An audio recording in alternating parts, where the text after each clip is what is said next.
சத்திரமேடை நேயர்களுக்கு வணக்கம். இன்னைக்கு நம்மளோட 3 சிறப்பு விருந்தினர்கள் இருக்காங்க. இன்னைக்கு நம்ம இந்த நிகழ்ச்சியில எதை பத்தி பேச போறோம் அப்படின்னு பாத்தீங்கன்னா, இன்னைக்கான சட்டமன்றத்துல நிறைய காரசாரமான விவாதங்கள் போயிருக்கு. அதை பத்தி தான் நம்மளோட நிகழ்ச்சியில இன்னைக்கு பார்க்க போறோம். இந்த நிகழ்ச்சியை மேலும் சிறப்பு வைக்கிறதுக்காக நம்மளோட 3 சிறப்பு விருந்தினர்கள் வந்திருக்காங்க. அதுல முதலாவதா பார்த்தோம் அப்படின்னா ஆளும் கட்சியோட அபிமானி வந்திருக்காரு. வணக்கம். ஆரோக்கியமான அரசியலே மக்களுக்கு ஒரு நல்ல வழியை காட்டும், என்றும் ஆரோக்கியமான அரசியலை. வணக்கம் சார். வணக்கம் வணக்கம் வணக்கம். எதிர்கட்சி ஆதரவாளரா இன்னொருத்தர் வந்திருக்காரு. வணக்கம் சார். என்ன அது திடீர்னு ஹீரோக்குள்ள நடக்கிற மாதிரிலாம் பண்ணிக்கிட்டு இருக்க? வணக்கம் சொன்னேன். வணக்கம்னு கண்ணுல மண்ணலி போடுற. அடுத்தது மூணாவதா பார்த்தோம் அப்படின்னா ஆளும் கட்சியோட ஆதரவாளர் நம்மளோட இணைஞ்சிருக்காங்க. வணக்கம் சார். இப்போ இவங்களோட தான் நம்மளோட நிகழ்ச்சி தொடர்போது. வாங்க நிகழ்ச்சிக்குள்ள போலாம். சரி, இப்போ பார்த்தோம் அப்படின்னா நம்மளோட சட்டமன்றத்துல நிறைய விவாதங்கள் நடந்திருக்கு சார். அதுல முதலாவதா பார்த்தோம்னா ரொம்ப ஸ்ட்ராங்கா வைக்கிறாங்க டீலிமிட்டேஷன் பத்தின கேள்விகள். நிறையவே எதிர்கட்சியும் சரி ஆளும் கட்சியில சேர்ந்தவங்களும் சரி நிறைய கேள்விகளை முன் வச்சுட்டு வராங்க. இதை பத்தின உங்களோட கருத்து என்ன சார்? ஆளும் கட்சியை சேர்ந்தவங்க முதல்ல பதில் சொல்லலாம். இன்னைக்கு பாத்தீங்கன்னா மேடம், ஏற்கனவே இந்த டிமானிட்டேஷனை கொண்டு வந்தப்போ தயவு செய்து ஆளுங்கட்சி நீங்க எதிர்கட்சி பேசாதீங்க. 75 வருஷம் ஆண்ட கட்சி நீங்க தயவு செய்து பேசாதீங்க. சொல்லுங்க சார். 500,000 தடை பண்ணும் போதே எங்களால போய் மாத்த முடியல. இன்னைக்கு 200 தடை பண்ற மாதிரி உங்களுக்கு மன்னிக்கணும் சார். பேசுறது டீலிமிட்டேஷன் தொகுதி மறுவரை பத்தி நம்ம பேசிட்டு இருக்கோம் சார். டீலிமிட்டேஷன் வேற, டிமானிட்டைசேஷன் வேற. டிமானிட்டைசேஷன் பத்தி பேசிட்டீங்க, டீலிமிட்டேஷன் சொல்ல. இது எம்பி அதிகமா இருக்கானே. ஆமா, எனக்கு தெரியுங்க. உங்களுக்கு தெரியுமான்னு ப்ரூஃப் பார்த்தேன். புரியுதுங்களா? ஆரோக்கியமான அரசியலே நல்ல அரசியல் தரும். நீங்க எங்க தலைவர் என்னைக்குமே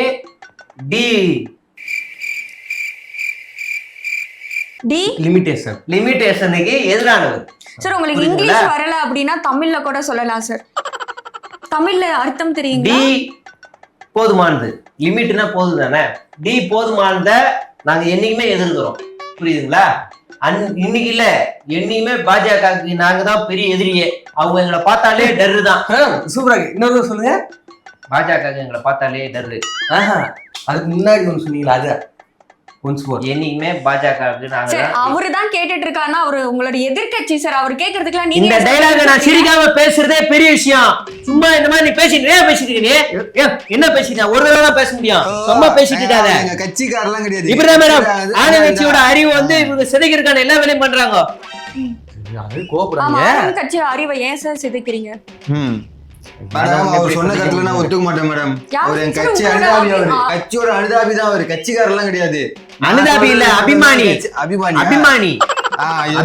அவரு என் கட்சி எல்லாம் கிடையாது. அவர் சும்மா பேசுவார். என் கட்சி சப்போர்ட் அவள் தான். இது மாதிரி எல்லாம் பேசினாலும் நாங்க ஒத்துக்க மாட்டோம். அதே எப்படி பாஜக நாங்க எதிரி ஆவோம்? பாஜக எதிரி இல்லையா? ஒரே கட்சியில சேர்ந்தவங்க 2 பேருமே வெவ்வேறு கருத்துக்களை சொன்னீங்கன்னா பாக்குற மக்கள் எப்படி சார் உங்களை பத்தி புரிஞ்சுப்பாங்க? மேடம், கருத்து வேறுபாடு இருக்கிற ஒரே கட்சி ஆனாலும் ஒற்றுமையா இருக்கும். அதான் எங்க கட்சி. புரியுதுங்களா? வேற்றுமையில் ஒற்றுமை மேடம். எப்படி சார் கெடப்பாடி கட்சி மாதிரி பேசிக்கிட்டு இருக்கீங்க சார்? கெடப்பாடி கட்சியா? இது பாஜக மாதிரி இருக்கு. எனக்கு நல்லா இருக்கு. இப்போ டீலிமிட்டேஷன் பத்தி இவரு சொல்லுங்க, நாங்க அமைதியா. நீங்க சொல்லுங்க சார். எதிர்கட்சியோட ஆதரவாளர் இப்போ டீலிமிட்டேஷன் பத்தி சொல்லுவாரு. டீலிமிட்டேஷன் பத்தி இப்ப எதுக்குங்க பேசணும்? பாத்தீங்களா? மக்களோட பிரச்சனை என்னான்னு கூட தெரியல. இவருக்கு என்ன ஏன் பேசணுமா? இப்ப தெரியுதா? டீலிமிட்டேஷன் இப்ப பார்லிமெண்ட்ல லிஸ்ட் ஆகலையா? எதுல வேணா லிஸ்ட் ஆகுது. ஆகணுங்க. நீங்க பேசுங்க. லிஸ்ட் இருக்கா இல்லையா உங்களுக்கு? என்னங்க சரி ரைட். டீலிமிட்டேஷன் பத்தி நாங்க பேசல. நாங்க பேசிட்டு இருந்தோம்ல ஒரு டைம். அப்ப இதெல்லாம் மக்கள் பிரச்சனையா? இத கூட குளிர்ந்து விட்டு எரியிற பிரச்சனை, குளிர் பிரச்சனை ஏகப்பட்டது இருக்கு. ஏன் பேசுனீங்க? அன்னைக்கு அரிசி மாவோட விலை அதிகமாயிடுச்சு. புரியுதுங்களா? உங்க ஆட்சியில அன்னைக்கு அரிசி மாவு விலை அதிகமா. அரிசி தான் முக்கியம். ஃபர்ஸ்ட் சோறு தான் முக்கியம். அரிசி மாவுல இருந்து தயாரிக்கப்படுறதுதான் கோலம்.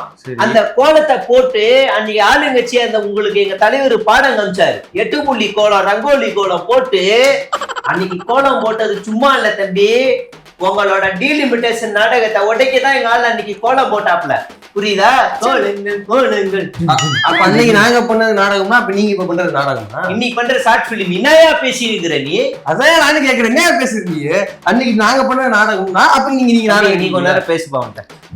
மேடம், எங்க தளபதி எப்போ பேசுறாரோ அப்பதான் அது பிரச்சனையே. இவங்க நினைக்கும் போதுதான் நாங்க பேச மாட்டோம். இன்னைக்கு எங்க தளபதி பேசிட்டாருன்னா இப்ப அது எங்களுக்கு பிரச்சனை. ஆனா பேசவே இல்லையே சார். அதான் மேடம், நீ என்ன திமுகலா? உன்ன நீ திமுகலா? என்ன பேசவே இல்லைங்கிற? அவர் ராத்திரி 10 மணில இருந்து 4 மணி வரைக்கும் என்ன பேசுறோம்னு தெரியுமா? சார் அது பர்சனலா வேற சார். மக்களுக்காக அவர் எந்த இடத்துலயுமே குரல் கொடுக்கல அப்படின்னு. மேடம், ராத்திரி அவர் மார்வேஸ்ல போறாரு மேடம்.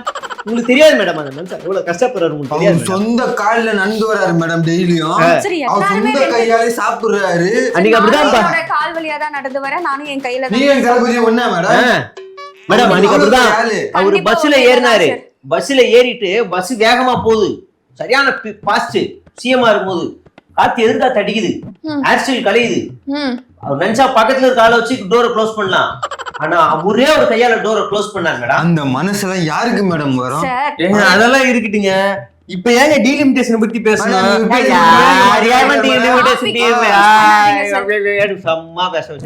டீலிமிட்டேஷன் மட்டும் அனைத்து கட்சி கூட்டம் போட்டீங்களா? வேகத்தை அதுக்கு போட்டீங்கன்னா மாட்டீங்களா? அனைத்து கட்சி கூட்டம் போட்டா மட்டும் எனக்கு கிழிச்சிட்டமா? என்னையா நீ சும்மா முடிஞ்சு போச்சியாத? அது ஏன் வந்து பேசிக்க? இப்ப என்ன வேணும் மேடம்? அடுத்த கேள்வி போங்க மேடம். ஓகே, இந்த கேள்விக்கு சரியான பதில் கிடைக்கல. இரண்டாவது கேள்வி போயிடலாம் சார். இந்த காவிரி நதிநீர் பிரச்சனை ரொம்ப வருஷமாவே போய்கிட்டே இருக்கு சார். இப்போ உங்களோட கட்சியோட ஸ்டாண்ட் என்ன காவிரி நதிநீர் பிரச்சனைக்கு? நீ சொல்றியா? யாரு வேணாலும் சொல்லுங்க சார், எங்களுக்கு தேவை பதில். ஒரு நிமிஷம். என்னாச்சு சார்? முதலமைச்சர் அந்த வீட்டுக்கு போய் அவனால வீட்டுக்கு போய் எந்த வீட்டுக்கு அவர் வீட்டுக்கு போய் நாங்க போய் தண்ணி வாங்கிட்டு வரேன், என்ன கேவலப்படுத்தினாலும் அசிங்கப்படுத்தினாலும் அவமானப்படுத்தினாலும் சங்கடப்படுத்தினாலும் எச்சே தொடச்சு நான் தண்ணியை வாங்கிட்டு வரேன்னு அப்படி சொல்லி கிளம்புன மனுஷன் போகலையே சார். அவர் வர வேணான்ட்டாரு. இவர் ரெடி, இவர் போகலன்னு உங்களுக்கு தெரியுமா? இவர் போகல தெரியுமா? கிளம்பி குளிச்சு எல்லாம் ரெடி ஆகி போயிட்டாரு. அவரு வேணான்னாரு. போறதுக்கு முன்னாடி எச்சே கறி துப்பிட்டாங்களா?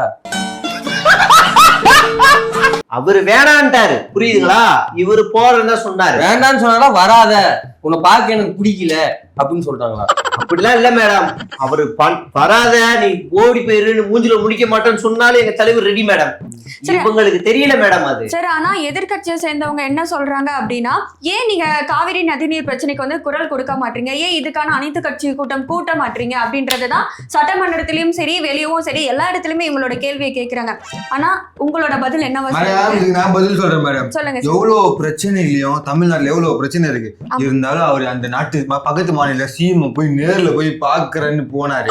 அதான் சார் பாக்கலையே, அதுக்கப்புறம் என்ன பண்ணீங்க? மேடம், இது வந்து சென்சோடைன் மாதிரி மேடம், புரியுதுங்களா? சென்சோடைன் பிரச்சனை இல்லப்பா. ஒரு மாதிரி சிக்கலானதுன்னா இங்கிலீஷ்ல என்ன சொல்லுவாங்க? சென்சிட்டிவ் மாதிரிங்க இது. காங்கிரஸ் பக்கமும் பேச முடியாது, பாஜக பக்கமும் பேச முடியாது. அந்த மாதிரி பிரச்சனையில பேசாம இருக்கிறதே எங்க தலைவர் சொன்னார் பாருங்க. சும்மா இருக்கிற நேரத்துல சும்மா, கம்முன்னு இருக்கிற நேரத்துல கம்முன்னு அப்படின்னு. அதுதான் இப்ப நடக்குது. நீங்க வந்து சும்மா இருக்கீங்க, அததான் இங்க பதிவு இல்ல மேடம், கம்முன்னு இருக்கும். நீங்கள் மட்டும் நீங்காண்டி வாழ்க்கையில் வெற்றி பெற வேண்டுமானால் லைஃப்ல வெளியணும்னா அமைதியாக இருங்கள், கம்முன்னு இருக்கணும். நீங்க சூடு சொரண கூட இல்லாம இருங்க. தண்ணி வருமா வராதா? வரல தண்ணி மேடம். காவேரி தண்ணி வருதா இல்லையா? இப்போ வருது இல்ல? வரல தண்ணி, மழை இயற்கையா வருது. தண்ணி தளபதி கண்ணு கலங்குச்சுன்னா மேகம் கலங்குது, தண்ணி வந்துருச்சு. சரி, நீங்க வரக்கூடிய ரீல்ஸ பாத்துட்டு பேசுறீங்கன்னு நினைக்கிறேன். அது ஒண்ணும் காவேரி கிட்ட இருந்து கர்நாடகா வந்து திறந்து விட்ட தண்ணி கிடையாது. கேரளால நான் வந்து போன வருஷம் போனேன் மேடம். நான் குடிச்சு பார்த்தேன் இந்த காவேரி தண்ணி டேஸ்ட் என்னன்னு எனக்கு தெரியும். இந்த வருஷம் போனேன், இந்த தடவையும் குடிச்சு பார்த்தேன், அதே காவேரி தண்ணி தான். அது போர் வாட்டர் இல்ல, ப்ளீச்சிங் பவுடர் கலந்த தண்ணி. அவர் அந்த தண்ணியை குடிச்செல்லாம் விடுங்க மேடம். ஸ்டூடியோ வரதுக்கு முன்னாடி எந்த தண்ணி குடிச்சு வந்தாரு கேளுங்க மேடம். ஒரு மாதிரி கோல கோலன்னு பேசிட்டு இருக்காரு. இது நானா? நீ பாத்தியா? என்ன பேசிட்டு இருக்கீங்க? கத்த வேணாம், உங்களோட பொறுமையா சொல்லுங்க. என்ன மேடம் இது மாதிரி அநாகரிகமா பேசிட்டு இருக்காரு மேடம்? சார், மேடை நாகரிகத்தை பின்பற்றலாம் சார். கொஞ்சம் அமைதியா உங்களோட கருத்துக்களை சொல்லலாம். இந்த எதிர்க்கட்சிக்காரங்க இப்படிதான் மேடம். அதான் ஆரோக்கியமான அரசியலே இதுவும், புரியுதுங்களா? அதனால நீங்க டக்குன்னு சாட்டா முடிங்க. அடுத்து என்ன? பயிர்க்கடனா என்ன? ஆமா சார். அடுத்து பார்த்தோம் அப்படின்னா பயிர்க்கடன். பயிர்க்கடனை பத்தி நிறைய கேள்விகளை வைக்கிறாங்க. பயிர்க்கடன் தள்ளுபடி எல்லாம் பத்தி சொல்லி இருந்திருக்காங்க பிரச்சாரத்துக்கு முன்னாடியும் சரி அதுக்கப்புறமும் சரி. ஆனா எந்த வகையில எந்த பயிர்க்கடனை இங்க தள்ளுபடி பண்ணிருக்காங்க? இப்பதான் மேடம் எவ்வளவு இப்பதான் எங்க தலைவர் விவசாயிகளுக்கு ஃபண்ட் எல்லாத்தையுமே ரிலீஸ் பண்றாரு. பேப்பர்லாம் படிங்க என்ன அப்பதான் தெரியும். என்ன பேப்பர்? நியூஸ் எந்த பேப்பரை படிங்க? என்ன நியூஸ் பேப்பர்ல வந்துச்சு சொல்லுங்க. எங்க பேப்பர் எல்லாம் வராது, நடுநிலை பேப்பரா வாங்கி படிங்க வரும். நடுநிலையா நீங்க ஒரு பேப்பர் தான் நடத்துங்க. வெற்றி பேப்பர் ப்ராசஸ் போயிட்டு இருக்குது. வெற்றி பேப்பர்னு நீங்க ஒண்ணு நடத்தி அதுல நியூஸ் போடுறது அதான் சும்மா ஸ்பெஷல் பேக்கேஜுக்கும் நிவாரணத்துக்கு வித்தியாசம் தெரியாம நிவாரணம் கொடுப்பீங்களா மாட்டீங்க அதை சொல்லிங்க. இப்ப நீங்க கேட்டீங்களா, நாளைக்கு ரிலீஸ் பண்றோம். என்னதா இந்த நீங்க கேட்ட அந்த ஸ்பெஷல் போட்டோஷாப் பண்ணி ரிலீஸ் பண்ணீங்களா? அதெல்லாம் மேட்டர் இல்லையா, ஃபண்ட் ரிலீஸ் பண்ணுங்கயா. எங்க விவசாயிகள் வந்து தயவு செய்து பண்டு வேணாம், பண்டு வந்து தீபாவளி குத்தா போதும், நீ இந்த பண்டை வச்சு ஆட்சி நடத்துங்கன்னு விவசாயிகளே சொல்லிட்டாங்க. ஓ நீங்க போடுற பண்டு ஸ்வீட் பண்டு எல்லாம் இங்க கேட்கல, பட்டாசு பண்டு தான் போடுவோம். பட்டாசு பண்டு தான் போடணும். பட்டாசு இல்லாம இப்படி பண்டு போடுவாங்க. பாரு தேவையெல்லாம் பேசிட்டு இருக்காது. அறிவே இல்லை மேடம் இந்த எதிர்கட்சி. சத்தியமா மேடம் என்னமா பேசிட்டு இருக்காங்க. விவசாயி நீங்க போராட்டம் நடத்துறாங்க, புரியுற மாதிரியான பச்சை துண்டை போட்டு வந்து சீன் போடுறாங்க மேடம். இப்ப அந்த வேளாண்துறை அமைச்சர் பச்சை துண்டு போட்டுருக்காரு விவசாயியா, சும்மா அழகு பார்த்துருக்காங்க அமைச்சர் பொறுப்பு கொடுத்து. அது மாதிரிதான் எல்லாரும் வெளில எல்லாம் போராட்டம் பண்ணிருக்காங்க ஏமாத்தி சும்மா.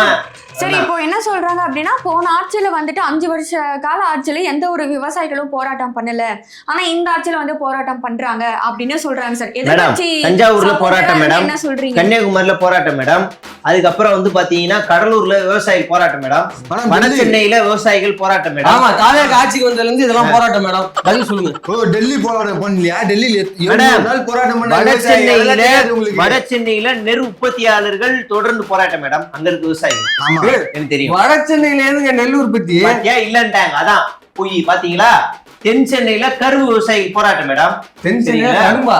ஆமா தென் சென்னையில ஏரியா கரும்பு விவசாயம் உனக்கு இல்லன்னு சொல்லுப்பா. மதுரையில ஊட்டி ஆப்பிள் பண்ற விவசாயிகள் போராட்டம் நடத்திக்கிறாங்க. மதுரையில ஊட்டி ஆப்பிள் சும்மா திண்டுக்கல்ல வந்து பாத்தீங்கன்னா காஷ்மீர் ஆப்பிள் நல்லா இருக்கு. இதெல்லாம் எங்க விளையவே விளையாதியா? என்ன இதெல்லாம் பூரா பொய்யா?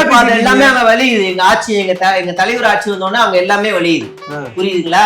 உங்களோட ஆட்சியில எந்த ஒரு போராட்டமும் விவசாயிகள் சொல்றீங்க. எதுக்கு சார் சட்டமன்றத்துல வந்து விவசாயிகள் போராட்டத்துக்கு நாங்க ஆதரவு தருவோம்னு சொல்லியிருந்தீங்க? அவங்க வந்து பார்க்க வந்தாங்க, பார்த்து பேசி கூட்டு அனுப்பிச்சு விட்டாங்க. அது பாச போராட்டம். சரி, அப்ப கரூர்ல என்னதுக்கு உங்க தலைவர் சொன்னாரு விவசாயிகள் எல்லாம் வந்து நம்பிக்கை வைங்க, இந்த ஆட்சி உங்களை காப்பாத்துவோம், போராடுறவங்க நம்பிக்கை வைங்கன்னு எதுக்கு பேசுறாங்க? இப்போ ரோட்ல போற ஐயா 5 பத்து கொடுங்க, நீ நல்லா இருப்பா, குடும்பத்தோட நல்லா இருப்ப, 4 பத்து புள்ள நல்லா இருப்பேன்றாங்க, அதெல்லாம் நம்பிருக்க நீயே? அத மாதிரி போயா சும்மா எல்லாத்தையும் நோண்டியே இருக்க. அப்ப அவருக்கு அரசியல் தெரியாம பேசுறாரா? அப்ப அவருக்கு அறிவு இல்லைன்னு தெரியாது? எனக்கு தெரியாது, எனக்கு தெரியாது. போயா நீ சும்மா ஏதாவது பொய். இன்னைக்கு நான் தான் மூக்க உடைச்சிருக்கேன். இன்னைக்கு நம்ம இந்த ரீல்ஸ கட் பண்ணி எல்லாம் ஷார்ட் போடு. நான் தான் எதிர்க்கட்சி மூக்க உடைச்சிருக்கேன். இன்னைக்கு நான் தான் யாருக்கு பிரைஸ்?